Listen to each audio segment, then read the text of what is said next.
Queridos hermanos, nos encontramos para iniciar un curso sobre la meditación de la vida, en el contexto de la fe práctica en la divina providencia.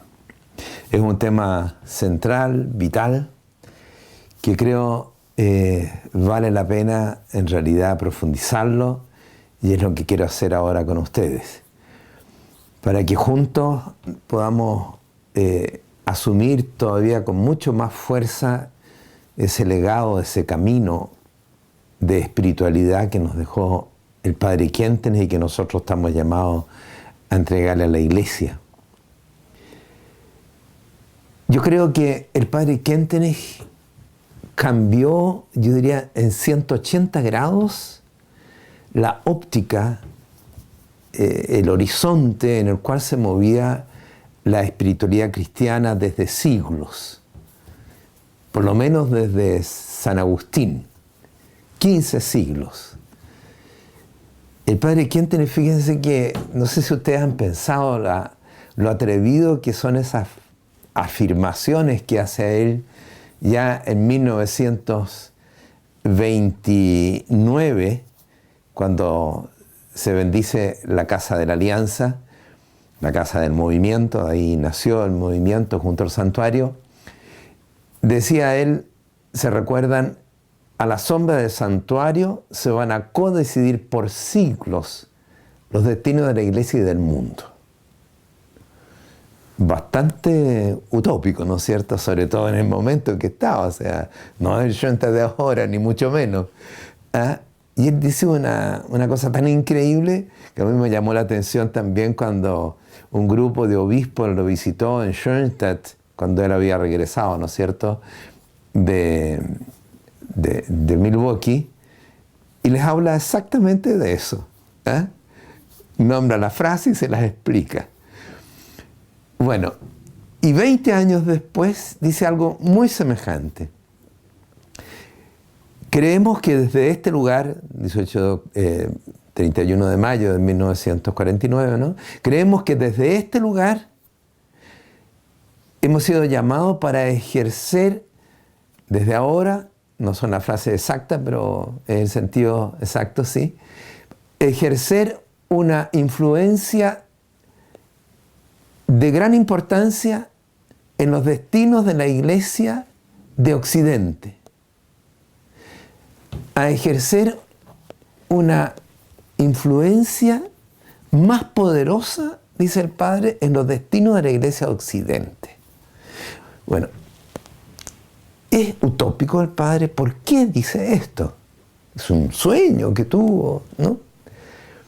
Fíjese que él está convencido que en el fondo el mundo estaba cambiando, ¿no es cierto? Una de las primeras observaciones que hizo él, cuando le habla en 1912 a los estudiantes, les habla del cambio que hay en el mundo, un cambio que empezó el siglo XIX, finales del siglo XIX, o se puede rastrear desde antes, ¿no es cierto? Una nueva época increíble.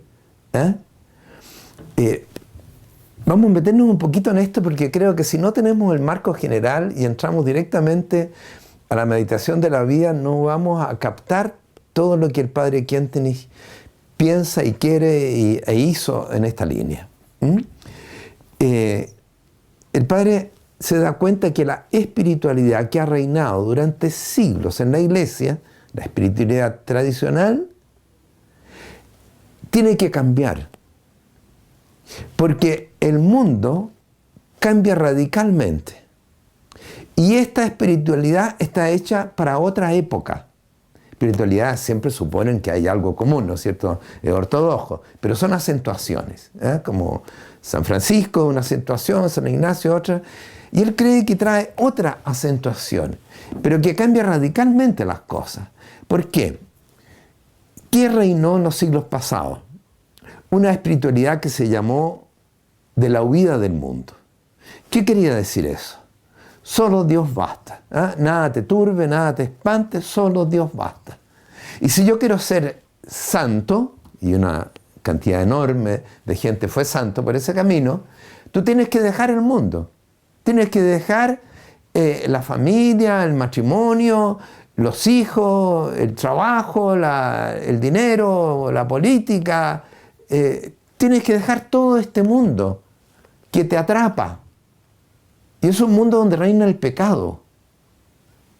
Y tienes que desprenderte lo más posible y concentrarte en lo que es únicamente importante, que es lo espiritual y sobrenatural. Todo lo demás, lo humano, y para qué decir el sentimiento, los afectos, las pasiones, el sexo, el dinero, como decía, el poder, todo esto es peligroso. Es una red que me atrapa. Entonces hay que salir de esto, despegarse para encontrarse con Dios. Tenemos muchos ejemplos de esto, de esta espiritualidad monacal y que ha producido, lo digo, la mayoría de los santos hasta ahora. Pero ¿qué pasó? El ideal del cristiano que quería profundizar y alcanzar a Dios, ¿no es cierto?, tenía que apartarse del mundo. Por lo tanto, esa espiritualidad no servía para el laico. O sea, no había cabida para una espiritualidad en el cual la persona tenía trabajo, tenía mujer o hombre, digamos, familia, tenía dinero, tenía poder, una cantidad de cosas. Entonces, ¿qué hago?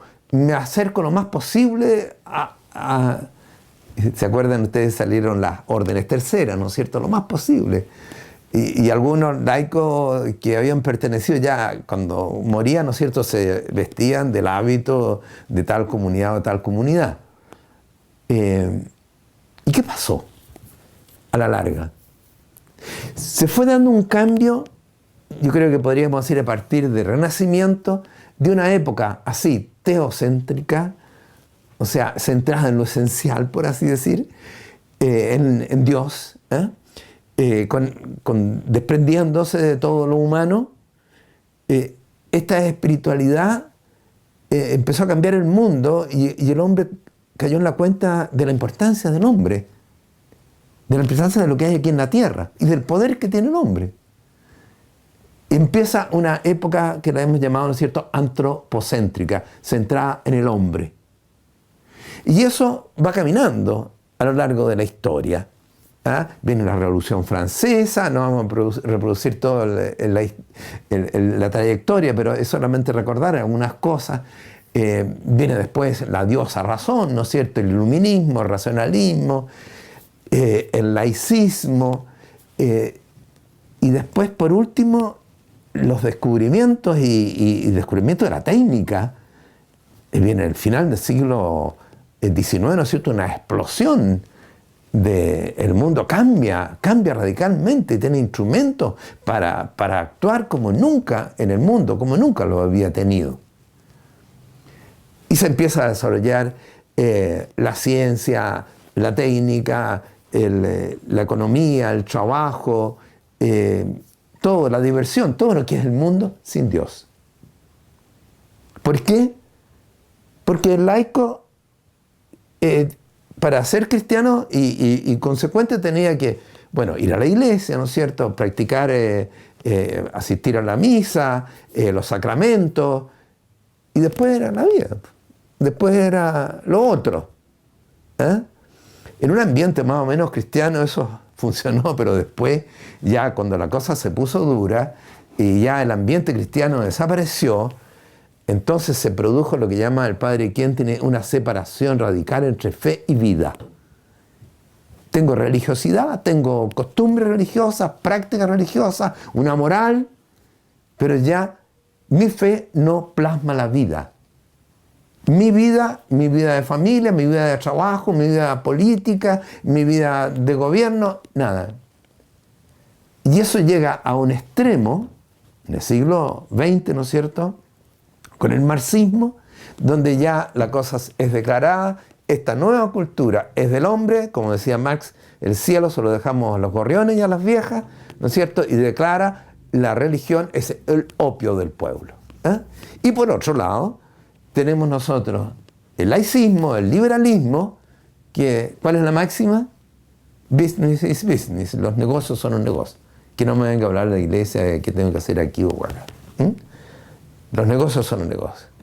Entonces nos quedamos con una cultura en la cual Dios no está presente. Y el último paso es el que estamos viviendo ahora.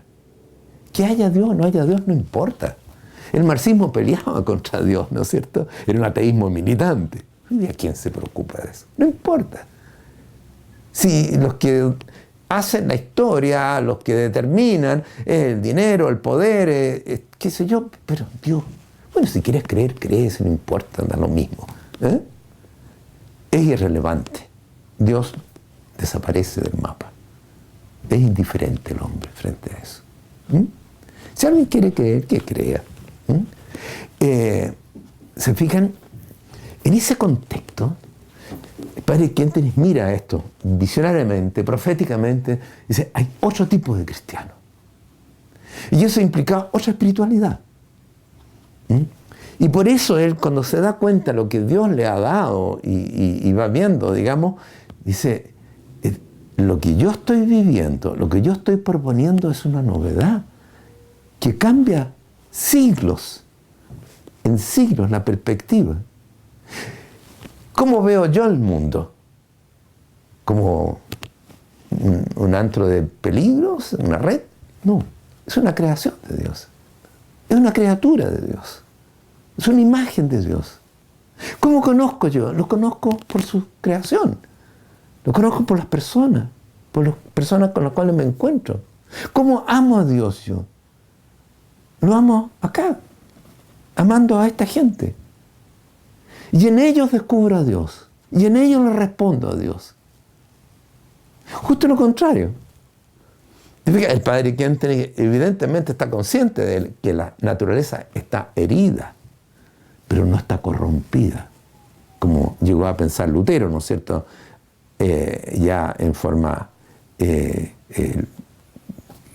separada, ¿cómo se dice? Bueno, se separó de frentón de la verdad, de revelada. Pero él acentúa algo al extremo, herético, ¿no es cierto? ¿Qué es el hombre? Es un atado de mugre, dice. Usa una palabra más fuerte. Y la gracia es que lo cubre, digamos. Entonces no le toman en cuenta. Por eso el hombre no puede ser instrumento de Dios. No pueden haber santos, no pueden haber iglesias, no pueden haber la Virgen. No, vamos a Dios directo. Entonces, nos encontramos acá con esto del padre Kentenich en algo realmente genial.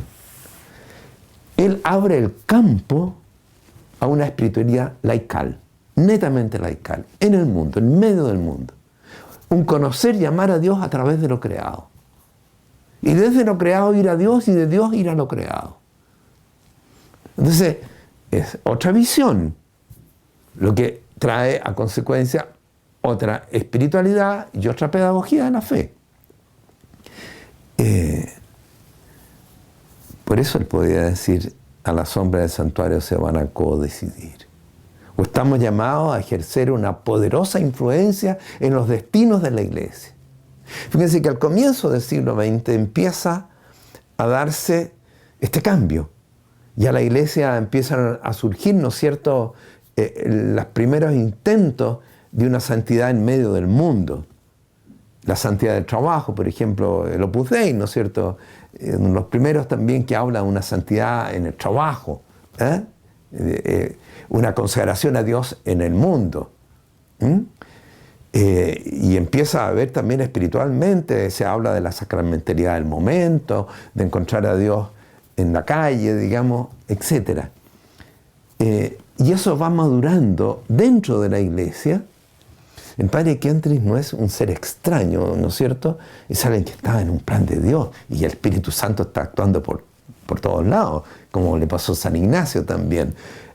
No era solo San Ignacio y los suyos, no. El padre Kentenich está en un contexto. El Espíritu Santo está empujando para allá.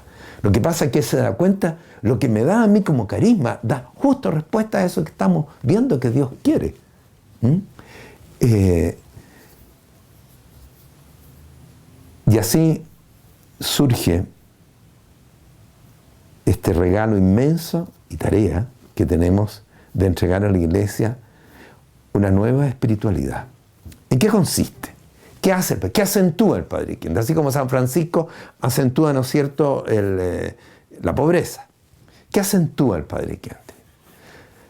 Acentúa el Dios aquí, que está en el mundo, el Dios histórico.